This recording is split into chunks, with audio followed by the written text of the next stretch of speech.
Hello guys, welcome back to my channel. तो आज है day 24 of 30 day challenge in charcoal art mastery. So आज हम सीखेंगे अपना सेकंड आउटलाइन मेथड जो है कि ट्रेसिंग मेथड। सो इसमें आज हम बनाने वाले हैं एक पोर्ट्रेट आलिया भट्ट का। तो इसमें आप देख रहे हो मैं कैसे ट्रेसिंग कर रही हूँ। एक खाली बॉल पेन ले लेना है आपको, बेसिकली उससे आपको अपनी आउटलाइंस क्रिएट कर लेनी है। बैक साइड पे वही सेम प्रोसीजर रहेगा जो मैंने पहले बताया था कि पूरा 8B dark pencil, graphite pencil से हमें स्केच कर देना है ताकि वो जो लाइंस हैं वो हमारी शीट पे आ जाए। Like I have told you before, जब मैं आउटलाइंस के बारे में बता रही थी, अगर आपने वो वीडियो नहीं देखी है तो मैं लिंक डाल दूंगी, उसमें आपको पता चल जाएगा बेसिकली कैसे करना है ट्रेसिंग मेथड। सो अब मैंने सारा ट्रेस कर लिया है। ये ज़रूर ध्यान रखना, आपको सिक्योर रखना है साइड में टेप से, नहीं तो आपकी लाइन टेढ़ी मेढ़ी होगी तो फिर वो फ़ायदा नहीं है उसका। सो अब मैंने टेप रिमूव कर दिया, तो आप देखिए मेरी आउटलाइंस आ गई हैं और ये मेरे स्केच पीछे किया था 8B पेंसिल से।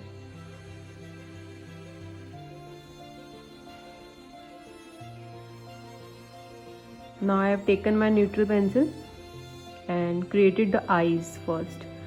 हमें स्क्विंट करनी है अपनी आईज और उसमें से सबसे पहले जो डार्क एरिया है ना वो बनाना स्टार्ट करना है। तो मैंने सबसे पहले आईज और आईब्रो देखा जो सबसे डार्क लगा मुझे फेस पे, तो मैंने पहले न्यूट्रल पेंसिल से किया, बट मुझे लगा फिर एकदम से बहुत डार्क हो गया बट लाइंस नहीं क्रिएट हुई, तो मैंने फिर हार्ड वाला पेंसिल लिया है, उससे फिर से मैंने स्ट्रोक्स क्रिएट करे हैं, थिन थिन स्ट्रोक्स आईब्रोज में, और उसको फिर स्मच कर लिया ब्रश से। Now I have taken the small pencil, small neutral pencil and created the eye pupil and the crease area. Crease area जो हम बना रहे हैं ना, इसमें आपकी थोड़ी थोड़ी बैगी आइज है ना, तो ये ध्यान रखना आपको शेड ऊपर की तरफ से करना है। चाहे आप पूरी फोटो है, पोर्ट्रेट है, अपना उल्टा करके कर लो, अगर आप स्टार्टिंग में कर रहे हो तो नीचे की तरफ से करोगे तो वो बैगी नहीं लगेगा। तो इसलिए ये एक plus point, important rule to make the realistic portrait.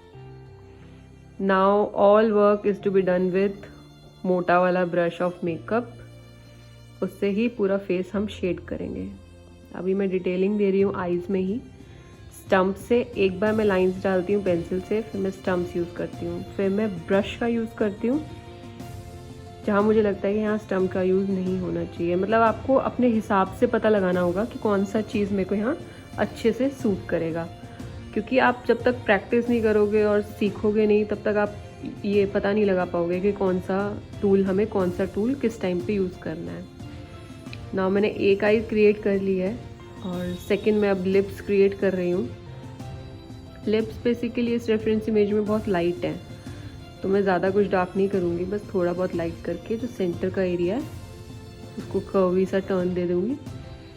Features मैं आपको पहले ही बता चुकी हूँ सारे, आईज़ कैसे बनती है, नोज़ कैसे बनती है, लिप्स कैसे बनती है, बस उसी को शेड्स कर रहे हैं अब हम इसमें। तो हालांकि हमने सिर्फ ट्रेसिंग मेथड यूज़ किया है, ये बहुत आसान होता है ट्रेसिंग मेथड। जब आपके पास ज़्यादा कमीशन वर्क और ज़्यादा आर्ट वर्क आने लगे तो बहुत से आर्टिस्ट ऐसे ही करते हैं अपना टाइम बचाने के लिए कि भाई एक दिन में इतने इतने कैसे करेंगे नहीं तो पोर्ट्रेट्स। सो इसलिए tracing method is also being used by the artist. Now I am creating the second I. आप देख रहे हो आई में कितनी डेप्थ दिख रही है, वो डेप्थ उसी वजह से दिख रही है जो मैंने आपको बताया ना कि ब्रश किस हिसाब से आपको यूज़ करना है। ऊपर की तरफ देखो, मैं शेड कर रही हूँ, ऊपर की तरफ कर रही हूँ, उससे थोड़ा नेचुरल सा लुक आ जाता है। अभी मैंने आई लैशेज़ बनाए भी नहीं है बट फिर भी आईज़ कितनी रियल लग रहे हैं। Now I have taken the brush और जो जो एरिया मुझे डार्क लग रहा है स्क्विंट करके आईज़ में, वो मैं क्रिएट करती जा रही हूँ। नोज साइड, चेन एरिया, ये नोज़ के और लिप्स के साइड में जो क्रीज होता है वो, थोड़ा सा आई के नीचे।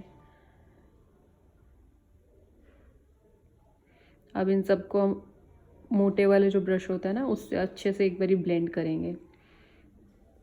अब मैं हाइलाइट्स क्रिएट कर रही हूँ नोज़ पे, मुझे जहाँ जहाँ लग रहा है हाइलाइट्स बनाने, वहाँ नहीं कर रही मैं। सो मैंने मोटा वाला ब्रश ले लिया है और थोड़ा सा फोरहेड पे और नीचे वाले एरिया में फेस के में उसको अच्छे से ब्लेंड करने के लिए यूज़ किया है। Now I am making the centre of nose and lips. Now again मैंने सॉफ्ट पेंसिल लिए आईज को एक फाइनल टच देने के लिए, फाइनल लुक देने के लिए, ताकि मेरी आई पूरी फुल डार्क हो जाए जिस कलर में मुझे रेफरेंस इमेज है उसमें। Now I'm taking the brush again to make the creases, the sharper creases. जो शार्प वाली creases हैं वो बना रही हूँ मैं राउंड ब्रश से। अब मुझे जैसे लगा कोई एरिया मैंने ज़्यादा डार्क कर दिया, वो हाईलाइटेड था, तो मैंने नीडल इरेजर की हेल्प से उसको थोड़ा लाइट कर लिया। आप यहाँ पे करेक्शन कर सकते हो, पर आप कुछ मिटा नहीं सकते। चारकोल का ये एक प्लस पॉइंट भी है, नेगेटिव पॉइंट भी है। प्लस पॉइंट ये है कि आप उसमें करेक्शन करने के लिए उसको लाइट कर सकते हो डैब करके नीडल इरेजर से, और कुछ गलत ही ड्रॉ हो गया बिल्कुल डार्क वाली पेंसिल से तो वो मिटेगा नहीं, निशान रह जाएगा। तो इसलिए पेंसिल का यूज़ बहुत सोच समझ के और ध्यान से करना है। Powder can be lightened up. Now I am creating the lashes. First I am creating the road map कि कौन सी लैशेज किस तरफ जा रही है। Then I have created the lashes above lashes of the left eye. Now I am creating the lower lashes. Rules वही same है जैसे मैंने पहले बताया आईज बनाते समय, आपको उसी तरीके से सेम क्रिएट करना है अपने आईज।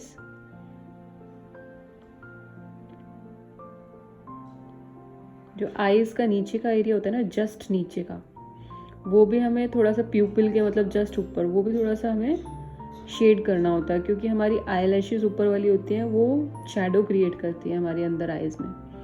तो जो फर्स्ट लेयर ऑफ द आई का प्यूपिल वाले एरिया का होता है वो हमेशा थोड़ा सा डार्क होता है, शैडोड होता है। Now I am creating the thin strokes again with my soft pencil. Final look for my eyebrows. Now creating the thin lines with mono eraser to make it more natural.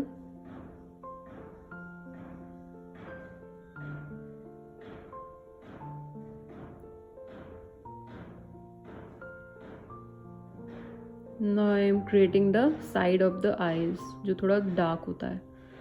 Eyes का ऊपर का centre वाला part है reference में, वो थोड़ा highlighted है, बाकी सारा एरिया थोड़ा थोड़ा डार्क है। नाउ अगेन ब्रश की हेल्प से मैं थोड़े थोड़े और टेक्सचर्स एंड रियल इफेक्ट्स दे रही हूँ जो मुझे लग रहा है मेरे रेफरेंसेस में ज़रूरत है। सो अब हम नॉस्ट्रिल क्रिएट कर रहे हैं अपने। जो नॉस्ट्रिल होगा वो बहुत डार्क होगा जैसे कि आईज। सो वो मैंने क्रिएट कर लिया अपने न्यूट्रल चारकोल पेंसिल से। अब मैं उसको अच्छे से स्टम्प्स की हेल्प से ब्लेंड कर रही हूँ। अब मैं यहाँ पे ब्रश की हेल्प से ब्लेंड नहीं कर रही पहले, क्योंकि अगर मैं ब्रश की हेल्प से कर दिया तो वो एकदम से बहुत गंदा इफेक्ट देगा। छोटे एरिया में हमेशा हमें स्टम्प की हेल्प से ब्लेंड करना है। Now I am creating the strokes above it.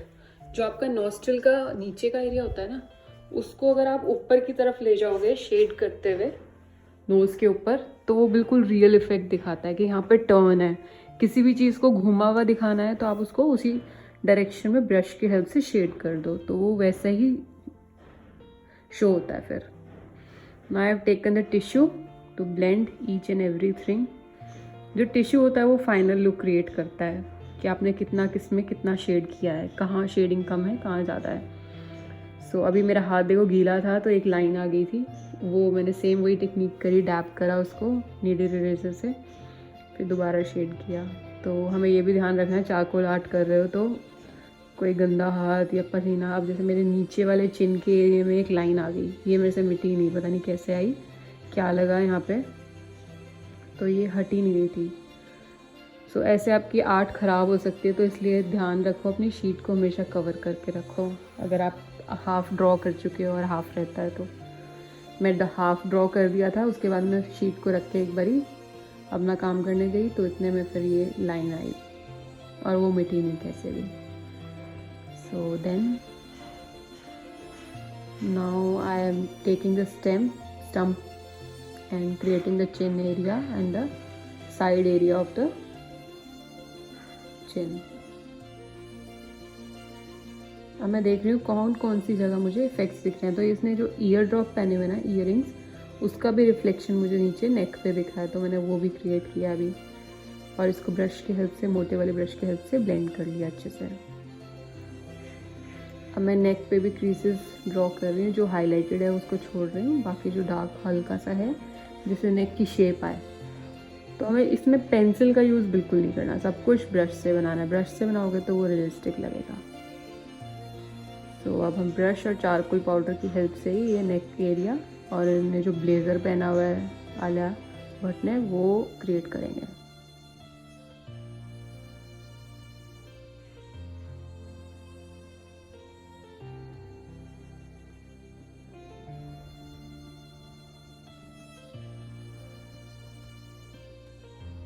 थोड़ा थोड़ा मेरा ब्लेज़र का एरिया भी बन गया है और थोड़ा सा नेक को भी मैंने स्ट्रक्चर दे दिया है। जो ये सेंटर गले में आप अपने आप भी खड़े होकर अपने मिरर में देखोगे तो वो शो होता है ना, वो सेम मैंने स्ट्रक्चर ब्रश के हेल्प से दिया है नेक में। Now I have used the stump to create some lines in the blazer.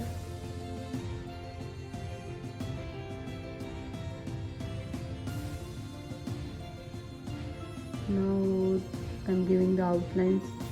I forgot to give that with the tracing method.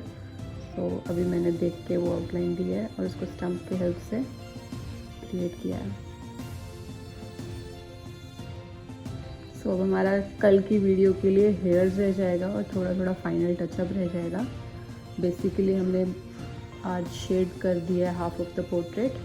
So I hope you like the video. If you like the video, please share and subscribe with the person who loves to watch art or do art. Thanks for watching, guys. See you in the next video. Tata, bye bye.